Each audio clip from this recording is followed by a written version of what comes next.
హనుమంతుడు చంద్రుడి మీద ఎందుకు కూర్చున్నాడో మీకు తెలుసా? రామసేతుని నిర్మించే సమయంలో రాత్రి అవుతుంది. రాముడు వానరులతో కలిసి ఇక్కడే పడుకుందామని అంటాడు. కానీ హనుమంతుడు నా ప్రభువు నేల మీద ఎలా పడుకుంటాడు అని ఆయన చేతులతో ఒక చిన్న ఇల్లు నిర్మించడం మొదలు పెడతాడు. అలా చేస్తున్నప్పుడు లక్ష్మణుడు అక్కడికి వచ్చి, హనుమ, నా అన్నకి సేవలు చేసుకునే బాధ్యత నాది, నీది కాదు. గత కొన్ని సంవత్సరముల నుంచి నా అన్నకి నేనే సేవలు చేసుకుంటున్నాను. ఇప్పుడు నా పని నువ్వు చేయడం న్యాయం కాదు. నువ్వు వేరే పని ఏదైనా చూసుకో అని అంటాడు. హనుమంతుడు నవ్వుతూ, నన్ను క్షమించండి, నేను దీన్ని తిరస్కరిస్తున్నాను. నేను కూడా నా ప్రభువుకి పరమభక్తుడని, నేను కూడా నా ప్రభువుకి సేవలు చేసుకోవచ్చు అని చెప్పి పనులు చేస్తూ ఉంటాడు. అలా ఇద్దరు రాముడికి ఎవరు సేవలు చేయాలి అని వాదించుకుంటూ ఉంటారు. ఇద్దరికి రాముడి మీద ప్రేమ ఎక్కువ ఉంది. కానీ ఇద్దరి మధ్య గొడవ పెద్దది అవుతుందేమో అనుకుని రాముడు అక్కడికి వస్తాడు. హనుమ, ఈ పనిని లక్ష్మణుడిని చేయని, నీకు దీనికన్నా ఇంకా గొప్ప కార్యాన్ని అప్పచెబుతాను అని అంటాడు. హనుమంతుడు, సరే స్వామి, ఏంటో అది చెప్పండి అని అంటాడు.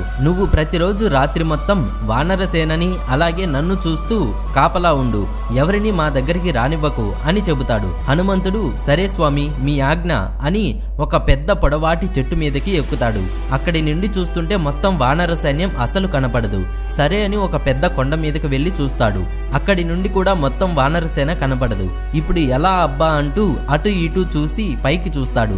ఆకాశంలో ఉన్న చంద్రుడిని చూసి, ఆహా, ఇది ఏదో చాలా బాగా మెరుస్తుంది, దీనిపైన కూర్చుంటే మొత్తం వానరసేన కనపడుతుంది అని గాలిలోకి ఎగిరి చంద్రుడి మీద కూర్చొని మొత్తం వానరసేనను మరియు లక్ష్మణులను చూస్తూ రాత్రంతా కాపలా కాస్తూ ఉంటాడు.